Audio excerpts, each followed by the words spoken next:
Capítulo 10. Bienaventurados los que son misericordiosos. Perdonad para que Dios os perdone. Reconciliarse con los adversarios. El sacrificio más agradable a Dios. La paja y la viga en el ojo. No juzguéis para que no seáis juzgados. El que esté sin pecado, que le arroje la primera piedra. Instrucciones de los espíritus, perdón de las ofensas. La indulgencia. ¿Está permitido reprender al prójimo, observar sus imperfecciones y revelar el mal que comete? Perdonad para que Dios os perdone. 1. Bienaventurados los que son misericordiosos, porque ellos alcanzarán misericordia. San Mateo, 5, 7. 2. Si perdonáis a los hombres las faltas que ellos cometen contra vosotros, vuestro Padre Celestial también os perdonará vuestros pecados, pero si no perdonáis a los hombres cuando os ofenden, vuestro Padre tampoco os perdonará vuestros pecados. San Mateo, 6 y 14 y 15. 3. Si tu hermano pecó contra ti, vete y hazle ver su falta en privado, a solas con él. Si te escucha, habrás ganado a tu hermano. Entonces, Pedro se aproximó a él y le dijo, Señor, ¿cuántas veces perdonaré a mi hermano, cuando haya pecado contra mí, hasta 7 veces? Jesús le respondió, no te digo hasta 7 veces, sino hasta 70 veces 7 veces. San Mateo, 6 y 15, 21 y 22. 4. La misericordia es el complemento de la mansedumbre, porque el que no es misericordioso no puede ser manso ni pacífico. La misericordia consiste en el olvido y el perdón de las ofensas. El odio y el rencor denotan un alma sin elevación ni grandeza. El olvido de las ofensas es propio del alma elevada, que está más allá del alcance de los golpes que se pretenda lanzar sobre ella.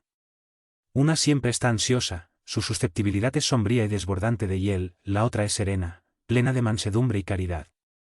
Desdichado el que dice, jamás perdonaré, porque si no lo condenan los hombres, por cierto Dios lo hará. ¿Con qué derecho reclamaría el perdón de sus propias faltas?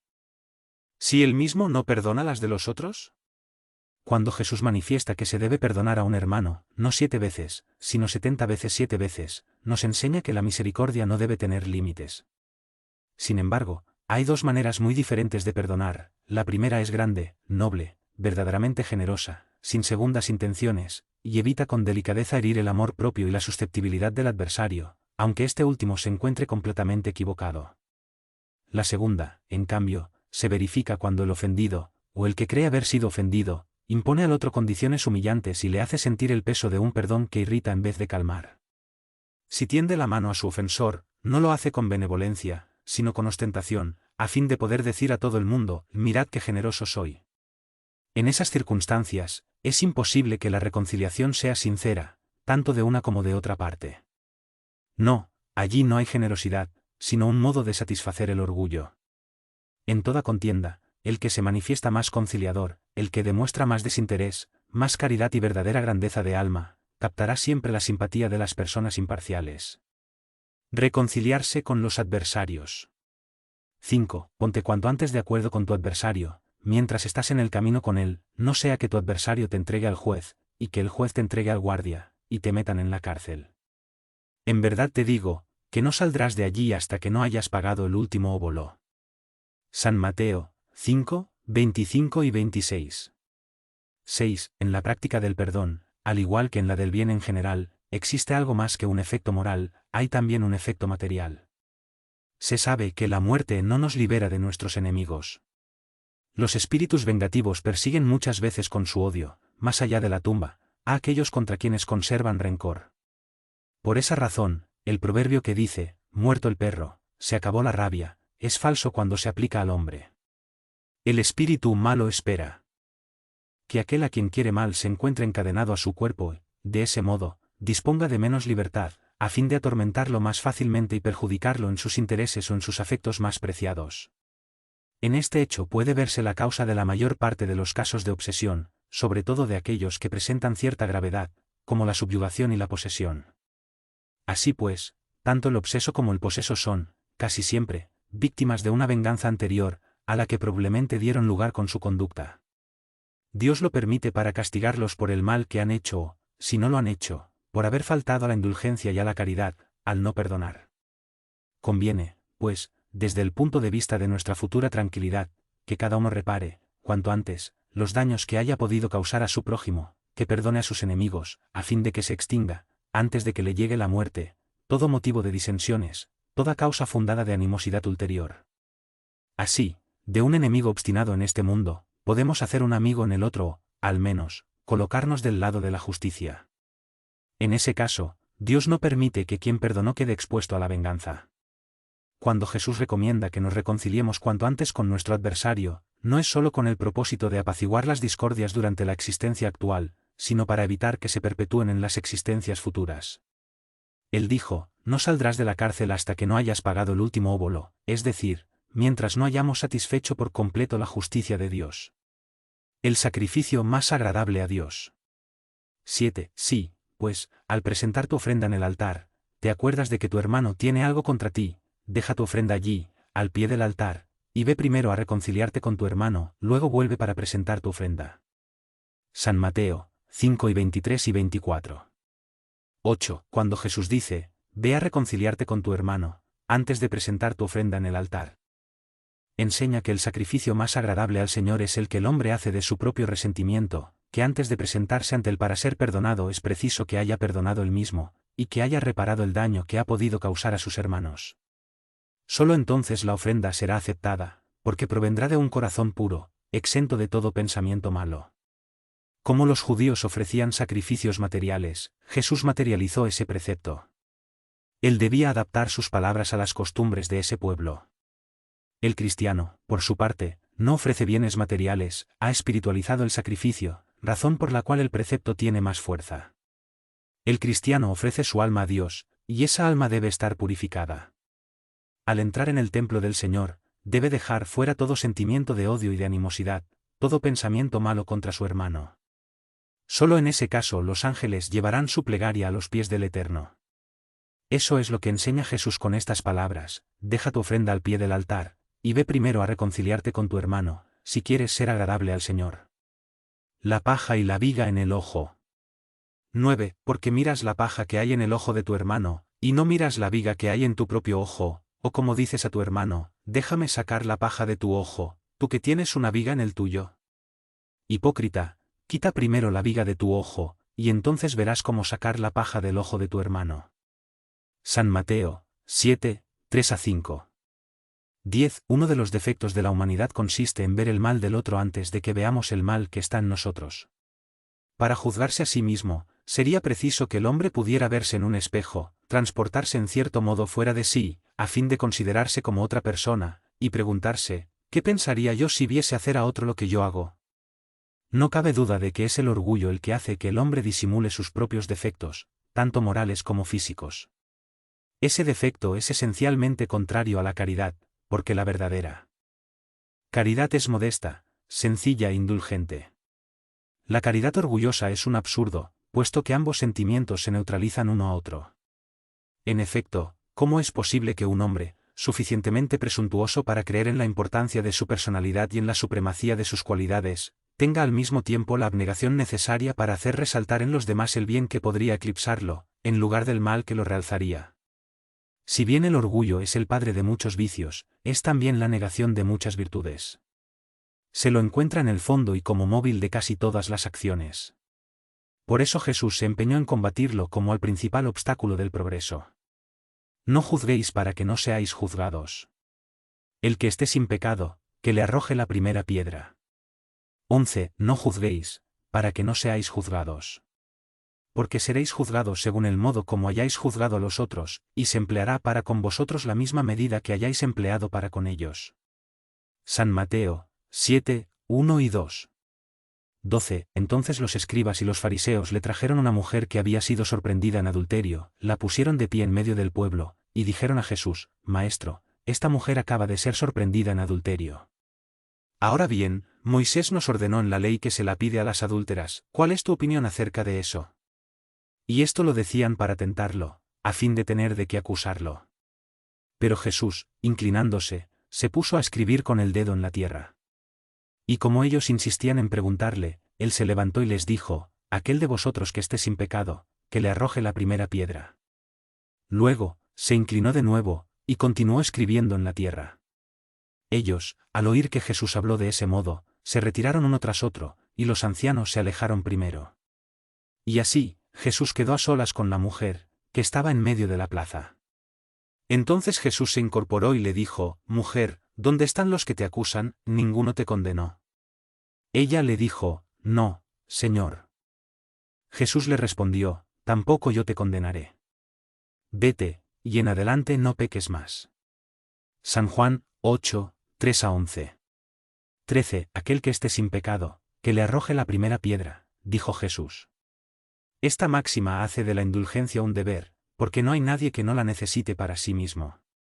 Nos enseña que no debemos juzgar a los otros con mayor severidad que aquella con la que nos juzgamos a nosotros mismos, ni condenar en los demás lo que absolvemos en nosotros.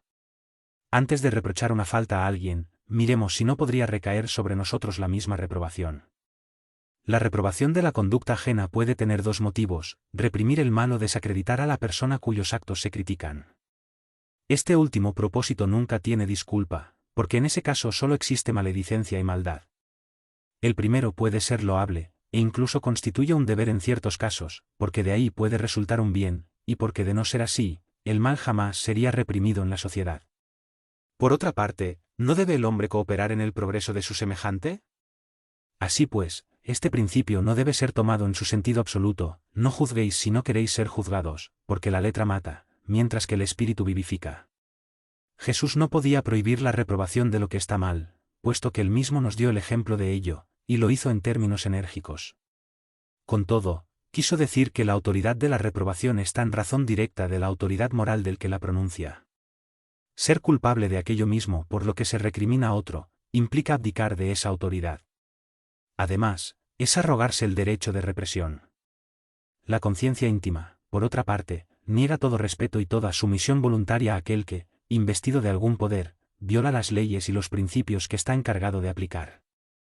Para Dios, la única autoridad legítima es la que se apoya en el ejemplo que ella misma da del bien.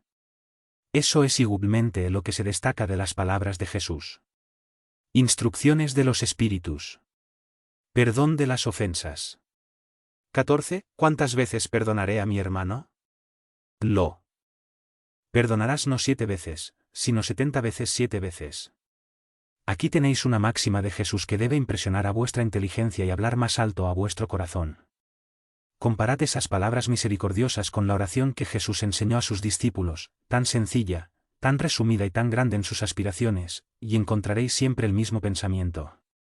Jesús, el justo por excelencia, responde a Pedro: perdonarás, pero sin límites, perdonarás cada ofensa que se te haga, enseñarás a tus hermanos ese olvido de sí mismo que hace al hombre invulnerable contra el ataque, los malos procederes y las injurias, serás dulce y humilde de corazón, y nunca medirás tu mansedumbre, harás, en suma, lo que deseas que el Padre Celestial haga por ti.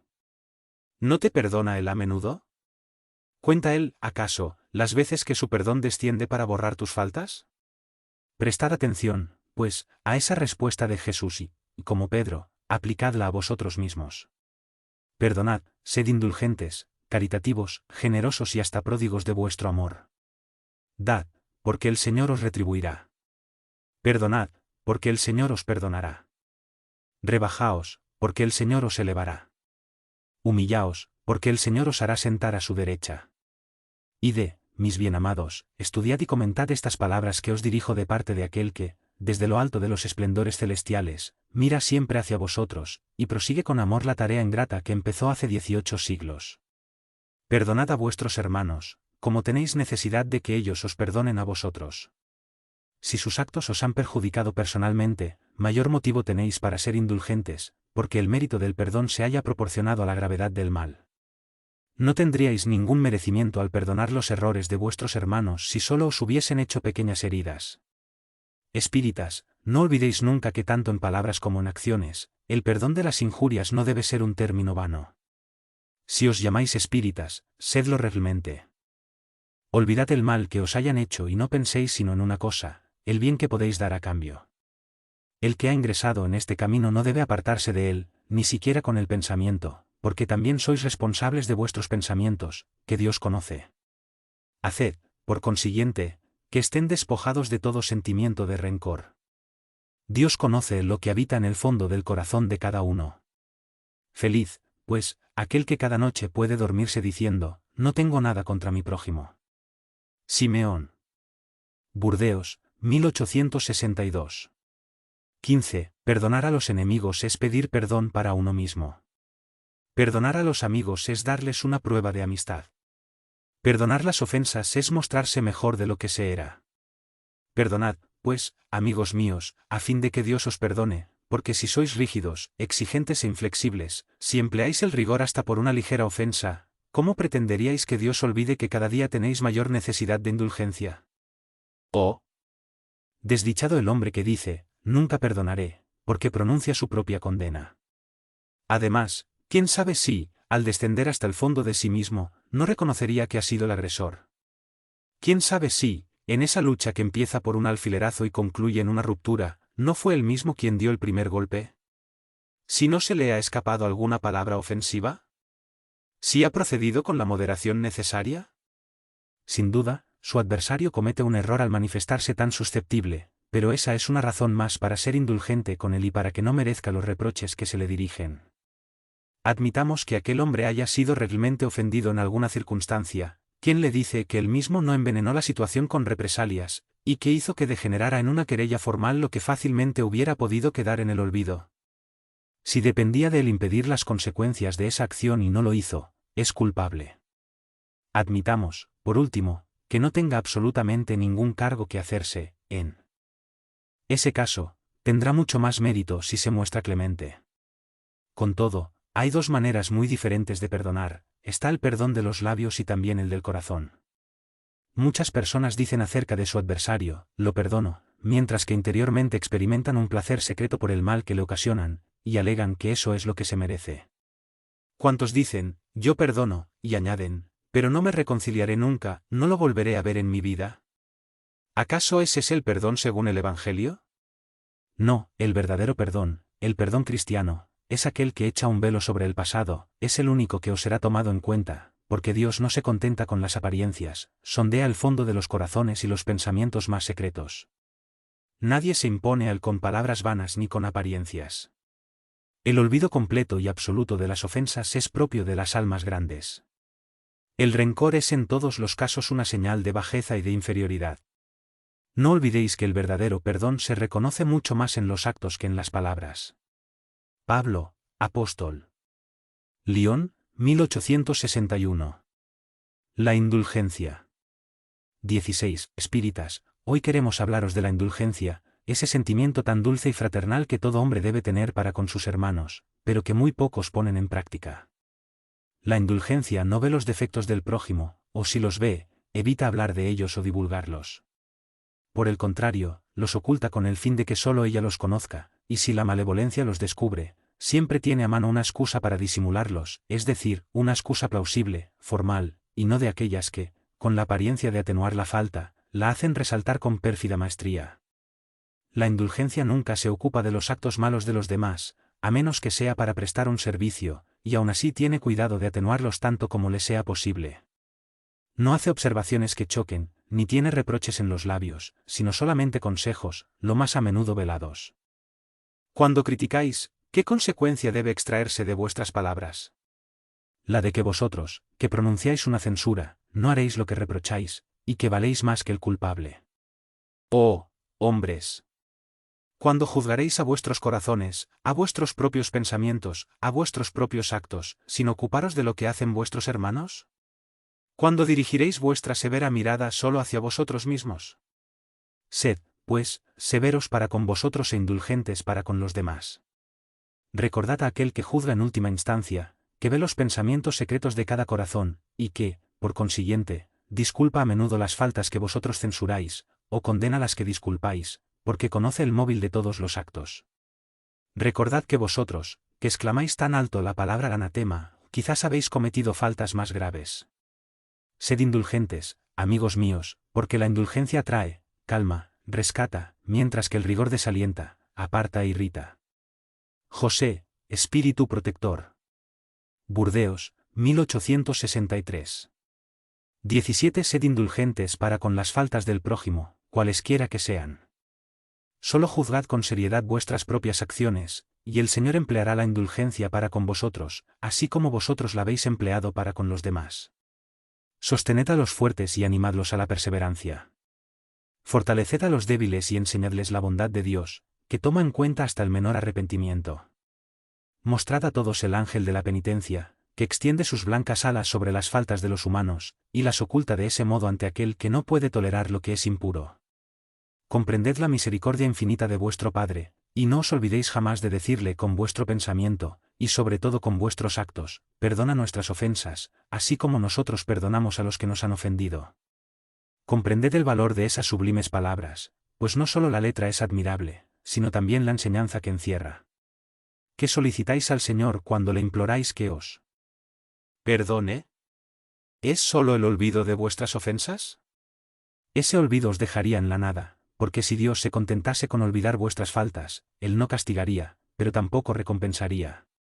La recompensa no puede ser el precio del bien que no se ha hecho, y menos aún el del mal que se ha causado, aunque ese mal haya sido olvidado. Al pedir a Dios perdón para vuestras transgresiones, le pedís el favor de su gracia para que no volváis a caer, así como la fuerza necesaria para entrar en un camino nuevo, el de la sumisión y el del amor, en el que al arrepentimiento podréis añadir la reparación. Cuando perdonéis a vuestros hermanos, no os contentéis con correr el velo del olvido sobre sus faltas, pues ese velo suele ser muy transparente a vuestra mirada. Cuando los perdonéis, ofrecedles al mismo tiempo vuestro amor, haced por ellos lo que quisierais que el Padre Celestial hiciera por vosotros. Reemplazad la cólera que mancha por el amor que purifica. Predicad con el ejemplo esa caridad activa, infatigable, que Jesús os ha enseñado. Predicadla como Él mismo lo hizo durante todo el tiempo que vivió en la tierra, visible a los ojos del cuerpo, y como la predica también sin cesar desde que solo es visible a los ojos del Espíritu. Seguid ese divino modelo, no os apartéis de sus huellas, ellas os conducirán al refugio donde encontraréis el reposo después de la lucha. Cargad vuestra cruz, como Él lo hizo, y subid penosamente, pero con valor, vuestro calvario, pues en su cima está la glorificación. Juan, obispo de Burdeos, 1862. 18. Queridos amigos, sed severos para con vosotros mismos e indulgentes para con las debilidades de los otros. Esta es también una práctica de la santa caridad que muy pocas personas observan. Todos tenéis malas inclinaciones que vencer, defectos que corregir, costumbres que modificar. Todos tenéis que desprenderos de una carga más o menos pesada, para ascender a la cima de la montaña del progreso. ¿Por qué, pues, sois tan clarividentes en relación con él prójimo, y tan ciegos en relación con vosotros mismos? Cuando dejaréis de advertir en el ojo de vuestro hermano la paja que lo molesta, para ver en vosotros la viga que os ciega y os hace andar de caída en caída. Cried en vuestros hermanos, los espíritus. Todo hombre suficientemente orgulloso para considerarse superior, en virtud y en mérito, a sus hermanos encarnados, es insensato y culpable, y Dios le castigará en el día de su justicia. El verdadero carácter de la caridad es la modestia y la humildad, que consisten en no ver, más que superficialmente, los defectos del prójimo, así como en esforzarse para hacer que prevalezca lo que en él hay de bueno y virtuoso. Porque aunque el corazón humano sea un abismo de corrupción, siempre existirá en algunos de sus pliegues más recónditos el germen de los buenos sentimientos, chispa brillante de la esencia espiritual. Espiritismo, doctrina consoladora y bendita. Felices los que te conocen y hallan provecho en las saludables enseñanzas de los espíritus del Señor. Para ellos el camino es claro, y al recorrerlo pueden leer estas palabras, que les indican el medio de llegar a destino: caridad práctica, caridad del corazón, caridad para con el prójimo como para uno mismo, en una palabra, caridad para con todos y amor de Dios por encima de todas las cosas, porque el amor de Dios resume todos los deberes, y porque es imposible amar realmente a Dios sin practicar la caridad, de la que Él ha hecho una ley para todas sus criaturas. Dufetre, obispo de Nevers. Burdeos, ¿está permitido reprender al prójimo, observar sus imperfecciones y revelar el mal que comete? 19. Puesto que nadie es perfecto, ¿se sigue de ahí que nadie tiene derecho a reprender al prójimo? Por cierto que no, pues cada uno de vosotros debe trabajar por el progreso de todos y, sobre todo, de aquellos cuya tutela se os ha confiado. No obstante, por esa misma razón, debéis hacerlo con moderación, con un fin útil, y no como se hace la mayor parte de las veces, por el placer de denigrar. En este último caso, la reprobación es una maldad.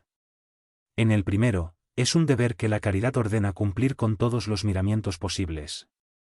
Más aún, la reprobación que alguien haga a otro debe también dirigirla a sí mismo, procurando averiguar si la merece. San Luis. París, 1860. 20. Será reprensible observar las imperfecciones del prójimo, cuando de eso no resulte ningún provecho para él, y aunque no las divulguemos. Todo depende de la intención. Por cierto, no está prohibido ver el mal, cuando el mal existe. Sería incluso inconveniente ver en todas partes solamente el bien, pues esa ilusión perjudicaría al progreso. El error consiste en hacer que esa observación redunde en detrimento del prójimo, y lo desacredite, sin necesidad, ante la opinión de los demás. También sería reprensible hacerlo solo para complacerse uno mismo con un sentimiento de malevolencia y de satisfacción por encontrar a los otros en falta. Todo lo contrario sucede cuando, al echar un velo sobre el mal, para ocultarlo a los demás, nos limitamos a observarlo para provecho personal, es decir, para ejercitarnos en evitar lo que reprobamos en el prójimo. Por otra parte, ¿esa observación no es útil para el moralista? ¿Cómo podría él describir los males de la humanidad, si no estudiara los modelos? San Luis. París, 1860. 21. ¿Habrá casos en los que sea útil revelar el mal ajeno? Esta cuestión es muy delicada, y aquí es preciso que hagamos un llamado a la caridad bien entendida. Si las imperfecciones de una persona solo la perjudican a ella misma, no habrá ninguna utilidad en darlas a conocer. En cambio, si pueden ocasionar perjuicio a otros, debemos preferir el interés del mayor número al interés de uno solo. Según las circunstancias, desenmascarar la hipocresía y la mentira puede constituir un deber, porque más vale que caiga un hombre, y no que muchos lleguen a ser sus víctimas. En un caso así, es necesario evaluar la suma de las ventajas y de los inconvenientes. San Luis. París, 1860.